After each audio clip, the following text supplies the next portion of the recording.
Happening now on Grid Tonight, an ex-Formula One driver and a seven-time NASCAR Cup Series champion debuting at the IMS Oval in an IndyCar. Could we see more big names from other disciplines come to the brickyard? And Adam Stern from the Sports Business Journal reports Formula One is considering adding a third race in the United States. Why is Formula One taking off in America?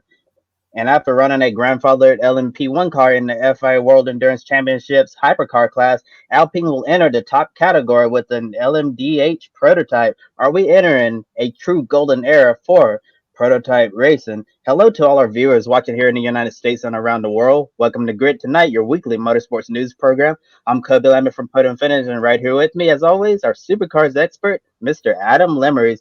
Please feel free to comment in the chat room below. Ask any questions you may have and engage in the discussion. And we're going to kick off tonight's show with the latest from Indy. And today, Jimmie Johnson and Romain Grosjean participated in a test at the Indianapolis Motor Speedway. All photos you're seeing tonight, a credit to photographer Chris Owens. Both drivers trying to complete the Indy 500 rookie orientation program. Unfortunately, they came up short of finishing because of the rain, but they still passed, but they'll just owe IndyCar a few more laps in April when IndyCar returns for the open test in 2022. And Nathan Brown from Indy Star said Grosjean only came 2 laps short of completing ROP. Jimmie Johnson, 10 laps short, going through all the phases of speed, so they'll get approval by IndyCar to compete in the 106th running of the Indianapolis 500 in May 2022. And despite all of the weather delays, both drivers turned laps around the iconic speedway in open wheel machinery for the very first time. And starting with Romain Grosjean, first time with Andretti, how important was this test for him to begin building early chemistry with his new team and feel more comfortable on those super speedways? Oh, I like this news. It says now that Romain Grosjean isn't afraid, to compete on the ovals. We saw what he did at Worldwide Technology Raceway, just toward the end of the season. So, this is great news for him. And I've said it on the wrap-up shows a couple times, and I'll say it here on Grid Tonight. Now that Romain Grosjean is at Andretti Autosport, don't be surprised if he wins next year, and don't be surprised if he's a championship contender.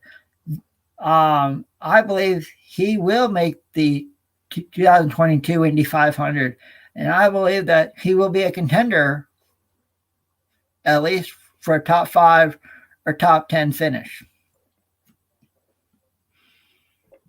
Yes, I think Romain Grosjean is going to be quite competitive next year for Andretti Autosport. I believe this test, although it was just a one-day test session, I think it's important for him to start building that chemistry very early on in his Andretti Autosport tenure. Still brand new, and Andretti Grosjean still getting to know each other, and luckily he'll be bringing over his engineer from Del Coin Racing with Rick Ware Racing, Olivier Boisson, and they were really fast this season, 2021. On those road and street courses, and Grosjean had a great oval debut at Gateway.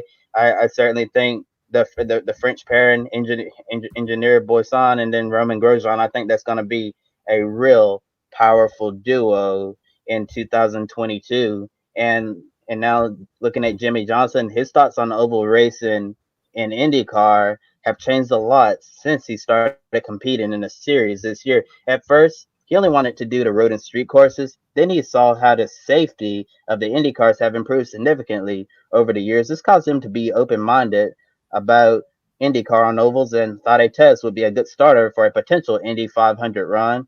He got the test at Texas Motor Speedway. That went extremely well for him. So after trying out the high bank mile-and-a-half track, he decided to test at Indy today on the oval. Johnson hasn't committed to adding the 106 Indy 500 to his schedule next year just yet.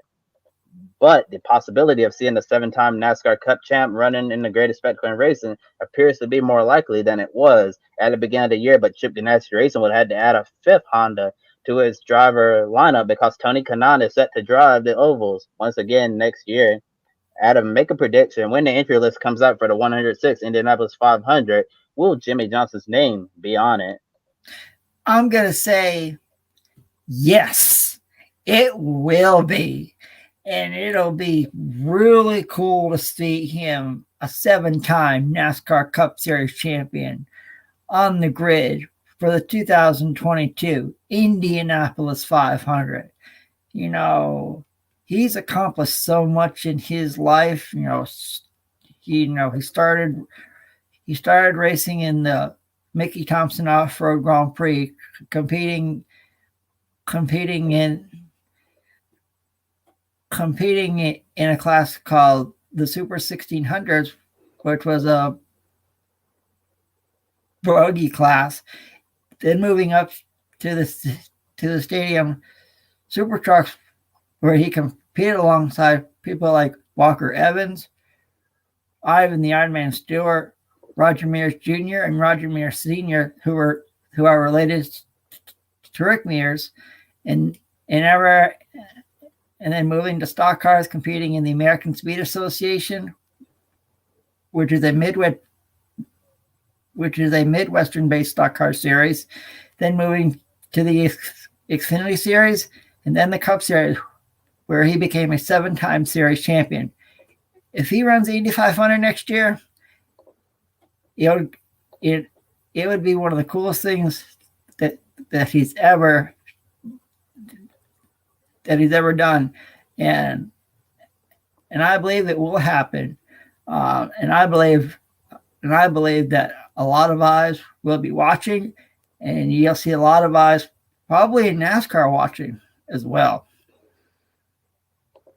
Yes, I'm sure Jimmie Johnson will certainly bring a lot of eyes to the 106 Indianapolis 500 if he decides to run it. And after today's ROP test, Jimmie had a press conference with the media, and basically it really does seem like he's more open to the idea of doing this, but he did say that there's still a lot of more work that needs to be done to put a program together for the month of May. And for the time being, it really seems like he's just gonna sleep on it and see where it goes from here. But like you, I'm making a prediction. I do think Jimmie Johnson is gonna run the 106 Indianapolis 500, and that would be really cool to see a 7-time NASCAR Cup Series champion in that race, and it'll certainly bring a lot more eyeballs to that event.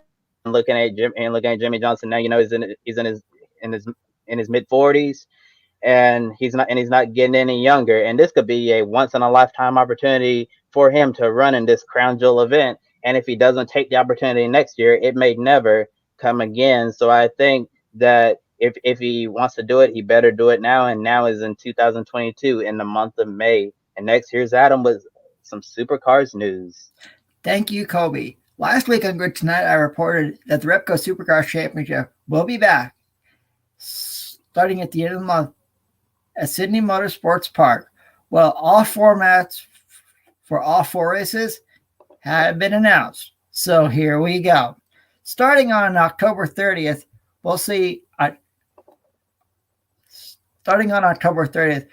knockout qualifying, followed by a top 10 shootout and a 125-kilometer race under the lights. The day after, we'll see 2 single qualifying sessions, followed by 2 125-kilometer races. Then the following weekend, we'll see a knockout qualifying session, followed by a 125-kilometer race under the lights. The day after, we'll see 2 single qualifying sessions, followed by 2 125-kilometer races, with the second one being under the lights. On November 13th, we'll see a knockout qualifying session, followed by a 125-kilometer race. On November 14th, we'll see 2 single qualifying sessions, followed by 2 125-kilometer races. And then to wrap it all up, on November 20th, we'll see a single qualifying session, followed by a top 10 shootout. And then we'll see a 250-kilometer race in prime time. And on Sunday, November 21st, we'll see a single qualifying session, a top 10 shootout, followed by a 250-kilometer race. And in other news regarding the event, Supercars announced the formation of the Sydney Cup. which will go to the driver who's accumulated the most points in all 4 rounds. And a $25,000 top cash prize will also go to the winner. All these supercar drivers will be going for this really cool prize at Sydney Motorsports Park. In other supercars news, on 7 Networks' 7th Gear, 7-time series champion Jimmie Whincup has announced that he will be a father in February of 2022. Jimmie said he's always wanted to have kids, but the timing wasn't right. But now that he's stepping away from full-time driving and having a management position at Red Bull, the timing is right. Last week on Grid Tonight, I reported that the driver appearance at Dick Johnson Racing for the Bathurst 1000. But the official announcement has come, and the news is true. In one car, we'll see the brothers Will Davison and Alex Davison. And in the other car, we'll see Tony D'Alberto and Anton De Pasquale. Scott McLaughlin will not be racing at the Bathurst 1000 this year, but hopes to run in this iconic race in the near future, and he will definitely be watching, as well as many fans here in the United States and across the globe.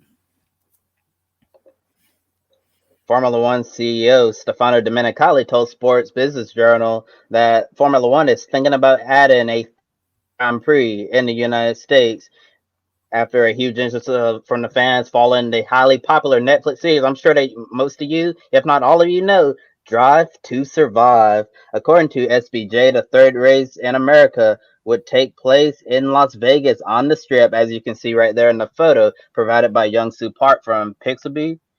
The beautiful Las Vegas Strip, all the gambling and fun activities taking place. Could you imagine looking at this image right now, a Formula One street race in Nevada on the Strip? And there's some mixed reactions to this potential development. Some people are happy because why not Sin City? And others are wondering, why another race in the United States instead of exploring a new market like in Africa? The Kyalami Grand Prix circuit in South Africa is currently an FIA Grade 2 level circuit, so they need to make some upgrades in order to get that Grade 1 status in order to host a Formula One Grand Prix. So, Adam, in your honest opinion, do you think Formula One can justify hosting a third race in the United States? Well, I think it'd be really hard to do. It takes a lot of time and a lot of money to do this. And, over the years, we've seen IndyCar race on a circuit in Las Vegas around the Strip. We've seen the old SEC Trans Am Series run there too. Formula One on the Strip in Vegas, yeah, it would be nice, but for me, I'd just would rather have the race at COTA in Austin, Texas, and the street circuit in Miami. I think maybe down the road we could see an F1 race on the Las Vegas Strip, but I say if the racing COTA, if a lot of people don't like the action at COTA, maybe have a street race in Vegas, and we'll see what happens. I'll tell you one thing. A race on a Las Vegas Strip sounds very, very sexy in my opinion. But I'm sorry, but that's the only way I could describe a race in Las Vegas. I like it, man. Yeah, Adam. It's Sin City, and looking at all of the beautiful images that I've seen over the years of the Las Vegas Strip, I think it would be really cool to see a Formula One race there. Although I do wonder if they would actually shut down the Strip for a Formula One race and a third race in the United States. I'm not really sure about that. Maybe if we rotate locations every year, maybe one year we had the Miami Grand Prix, and then the following year we go to Vegas, then back to Miami, back to Vegas, or even if they wanted to do a New York City Grand Prix as well, or even go to Long Beach, whatever, or another location across the United States. I think it would be cool to rotate. I'm not so sure about 3 races in the U.S. I think two's definitely enough. Coda, which has hosted Formula One for a while now, and then the Miami Grand Prix. Really looking forward to that. So, in my honest opinion, I think rotating races would be a wonderful idea. But the Las Vegas Strip, really like the idea. We'll have to see if it pans out. And speaking of hosting several races in one specific area, Formula One is set to host at least 4 races in the Middle East for the foreseeable future. We already had Bahrain, Abu Dhabi, and Saudi Arabia on the schedule. I'm not so sure about Saudi Arabia this year because they're still in the process of building the track, and I believe we're just 2 months away from that Grand Prix, I believe. And I'm not sure if they're going to be able to finish it in time. We'll have to wait and see how that goes. And going with Bahrain, Abu Dhabi, and Saudi Arabia, then we got hit with the surprise of Formula One's long-term commitment to bring in the action to Qatar. A lot of people are asking the exact same question as they are about Vegas. How does Formula One justify 4 races in the Middle East? Adam, are you in favor of many races in one specific region, or does it need to be spaced out more across the world? We all know Formula One has a strong global impact. That's why it's often referred to as the pinnacle of motorsport. I think the races need to be strung out across the globe, in my opinion. You know, um, when we all heard the news about Formula One going to Qatar, we were all shocked. You know, especially myself, our colleague Josh Birch, who covers Formula One on his watch along on his YouTube when he does his watch alongs. You know, nobody saw this coming. And for me, I think it needs to be strung out. Hopefully down the road we can go back to Japan and run at the iconic Suzuka circuit, which is a figure eight track. Go back to Australia, run in Adelaide. And I'll say this, Formula One has hosted the Grand Prix at the historic Kyalami circuit in South Africa before. I'd like to see Formula One go back there, even though it has to be upgraded to an FIA Grade 1 circuit. I think it'd be kind of cool to give the continent of Africa a Formula One race, to give, the African community the chance to see an F1 race in person, because we all know that they do watch it on TV, and they're probably begging to have Formula One come back. So, in my opinion, I'd like to see. I really don't like a lot of races in one part of the country. It needs to be strung out. I want to see Formula One in the future back at Suzuka, Japan, back in Adelaide, Australia, and back at the historic Kyalami circuit in South Africa. Yes, I'm sure when the pandemic ends, we'll probably see Formula One back racing again at the iconic Suzuka circuit in Japan, among other places that got canceled as well. Really want to see Formula One, return to Circuit Gilles Villeneuve in Montreal, Canada. That's one of my favorite tracks on the Formula One schedule personally. But I do agree with everything you said, Adam. I feel like we need to space these races out so we're not having too many in one region. I think 2 races in the United States is enough. 3. I'm on the fence about that. I'm really open minded. I'm just really 50-50. Can't really say one way or the other. 4, I feel like that's too many for the Middle East. And like I was talking about rotations, maybe we should rotate Middle East, the tracks in the Middle East. But I'm not really sure what Formula One and the other tracks contract status are like. But I know they signed a long-term deal to race in Qatar, so that race is definitely going to be on the schedule for the foreseeable futures. And honestly, I thought when they announced Qatar, I thought it was just going to be a replacement race on the schedule. But then after they announced it would be a replacement race, then they're going to end up running there for like the next 10 years or so. And instead of using the Qatar circuit that they're going to use this year, that MotoGP usually runs, in the future, we might see a street race added in Qatar. And it really seems like street races are definitely a growing trend in motorsports.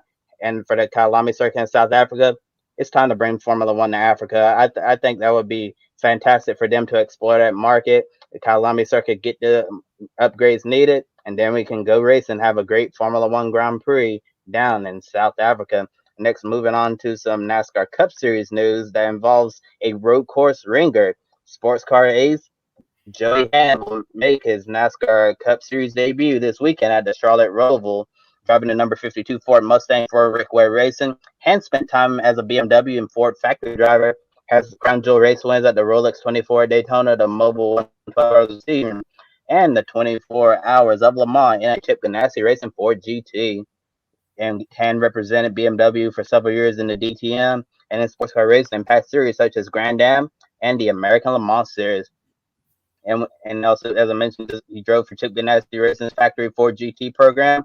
And after that program ended, he maintained a strong relationship with Ford Performance. And for all the kids watching out there, this is a good lesson of why when relationships end, you never burn your bridges because you never know what opportunities can arrive. And this really helped his opportunity to race in NASCAR come together. So Joy will fulfill his dream of finally racing in NASCAR. Rick Ware Racing will get a good evaluation of their road course program, and Ford is going to reward one of its loyal drivers. And today, motorsports journalist Toby Christie said a representative from Rick Ware Racing told him that Joey Hand is going to be driving a Stewart Haas Racing built Ford Mustang, and knowing how good of a road course racer Joey Hand is, and especially since he'll be driving a SHR built car, watch out. We could see that number 52 Ford Mustang run well in the midfield in the NASCAR Cup Series. And next, moving on to a story that broke yesterday,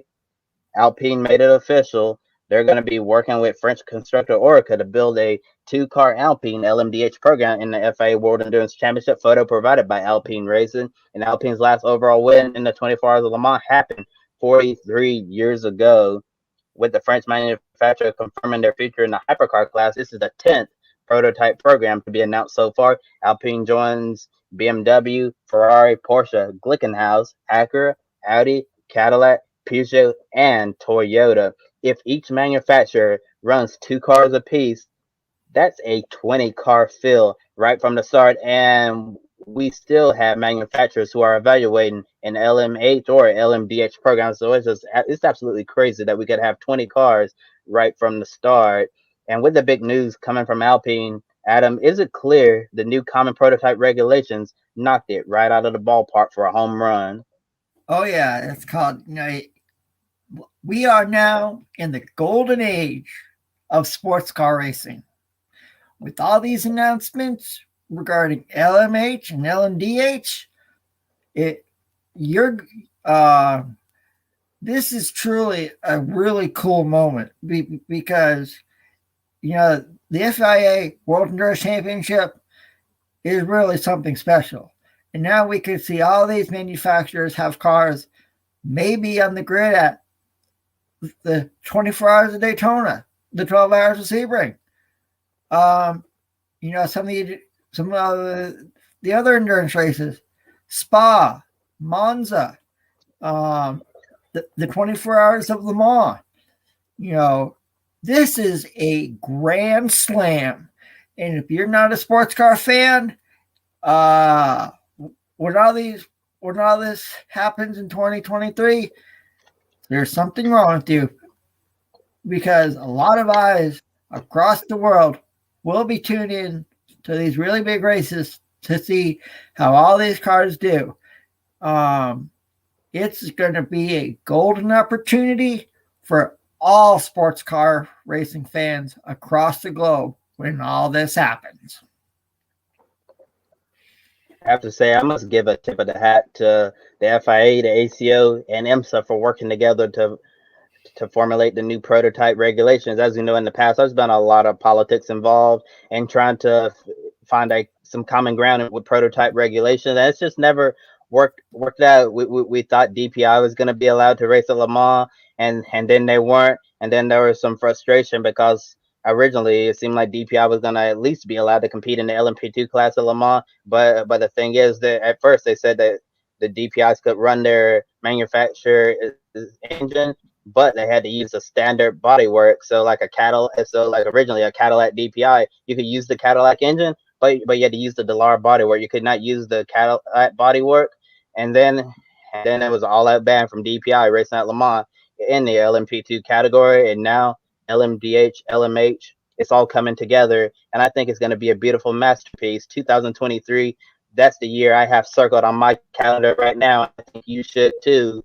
because it's going to be mega. Starting in January 2023, the Rolex 24 in Daytona, we're going to see LMDh and LMH cars on the grid. I'm not sure how many we're going to see yet, but I'm willing to bet it's definitely going to be at least 10 prototypes on that grid, and it's going to be spectacular. Then we're going to get to the 12 hours of Sebring. Hopefully, we'll still have Super Sebring there with the WEC joining as well for the doubleheader weekend. Be great to see all of the prototypes there. I'm sure we'll get a family picture of all of them in 2023. And then the 24 hours of Le Mans. Oh, I think it's going to be an absolute classic and a barn burner. Having all of those prototypes, 10 manufacturers now, potentially having over 20 cars going for the overall win. And it makes me wonder: are we even going to have space for LMP2 and the GT class with all of those manufacturers going for the overall victory? And that's something, well, a question that's yet to be answered. But I definitely think that they knocked this right out of the ballpark for a grand slam. This is a home run. So kudos to the FIA, the ACO, and IMSA for making this all happen, because at the end of the day, I think everybody is going to be a winner. And Alpine's LMDh WC program won't happen until 2024. And right now, they're running a grandfathered LMP1 built car by Orica with a Gibson motor in 2024. The LMDh will have the Orica chassis, Alpine engines, and bodywork. Alpine is currently trying to convince the ACO to extend the grandfather clause for its LMP1 car so they can compete until the LMDh program is ready to go. If they don't get the extension, another option could be a potential return to the LMP2 category. Should the ACO allow Alpine to continue fielding the grandfather LMP1 car for the next year or two? Because 2024, that's quite a long time away, and I find it really hard for them extending that for the next couple of years. I'm going to have to say yes. I think it'd be cool to see, even though it is a grandfathered car, why not? Especially if you're a fan of Alpine, it'd be cool to see on the grid, and, who knows what could happen?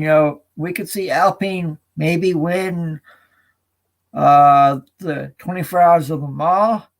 We could see them at least have hopefully a solid finish at the 24 hours of Daytona, the 12 hours of Sebring, the 24 hours of Spa. So I think it should be on the grid. I don't have any problem with it, but it's not up to me. It's up to the ACO. So hopefully they will allow this grandfathered car on the LMP1 grid until 2024. Yeah, that decision is ultimately up to the ACO, and I really believe they'll do it for 2022, because there's just another year, 2023, up in the air, and maybe Alpine goes back to LMP2 for a year, then goes back up. That's just like I always say. I have a feeling that this is my catchphrase on Grid Network. We'll just have to wait and see, because I realize that I say that a lot on these programs, and with such a big project happening, it will surely attract a lot of high quality talent wanting to be a part of this program. Alpine also has their Formula One team, their drivers Esteban Ocon and Fernando Alonso. Ocon is locked down long term with Alpine, depending on Formula One scheduling. Could he be looking for a shot to win Le Mans overall? And we all know Nico Hulkenberg won the 24 Hours of Le Mans overall with Porsche in the middle of his Formula One season, so it's certainly possible to race full time in Formula One and win Le Mans in the same year. Fernando Alonso, he made 2 starts at Le Mans back to back with Toyota, won overall both times during his Formula One sabbatical. Maybe he becomes a major player with this program. Plus, the Alpine Formula One Academy junior drivers may need to look outside of Formula One, and if a Formula One seat's not open, why not stick them in an Alpine LMDh prototype? Could we potentially see Fernando Alonso or Esteban Ocon in an Alpine LMDh seat at Le Mans? How about an Alpine presence in the IMSA WeatherTech Sports Car Championship? Sure, why not? I think it'd be kind of cool to see Fernando Alonso and Esteban Ocon in an Alpine compete at the 24 Hours of Le Mans. I think it'd be really cool. It would have to depend on their schedules. Especially if they both still compete in Formula One with Alpine. And I say, if the schedules work, go for it. It'd be kind of cool to have two current Formula One drivers on the grid at the 24 Hours of Le Mans. I don't know the last time that we saw it, but Alpine and IMSA, sure, why not? I don't know what drivers they could secure, but I think it'd be pretty cool to see Alpine and IMSA. Who knows what could happen? Could they win races? Could they compete for championships? Top poles, top fives, top tens? I say an Alpine presence in IMSA? Sure, why not? I think it'd be kind of cool to see. And to add to something that you said, Adam, the last time we saw a full-time Formula One driver on a grid at the 24-hour Le Mans to win, that was Nico Hülkenberg in 2015 when he won overall with Porsche and teammates Nick Tandy and Earl Bamber. That was definitely quite a victory from Nico Hülkenberg. I remember he come back to the Formula One paddock. I believe it was the following week. He come back, and all of the drivers, they were like, wow, because they realized how big of a feat that was, because everyone knows how hard it is to be a Formula One driver in the schedule. You're constantly on the grind, and to add a 24 Hours of Le Mans program to an already grueling schedule in Formula One, it takes a lot out of you. And I have a feeling Nico Hülkenberg earned a lot more respect from his competitors after running the 24 Hours of Le Mans. So I'm not sure if Esteban Ocon will become the next active F1 driver to race at Le Mans in the same year, or even Fernando Alonso. But I think if the schedule opens up, I would not be surprised if we see those two Formula One drivers racing an Alpine LMDh prototype. As for Alpine and IMSA, in the announcement, nothing was said at all about their presence in IMSA. I'm not really sure if they're interested in coming over to the States to race, but what we do know is they're definitely going to be two cars on the grid in the FIA World Endurance Championship, and next year's Adam with some NASCAR news. Thanks, Kobe.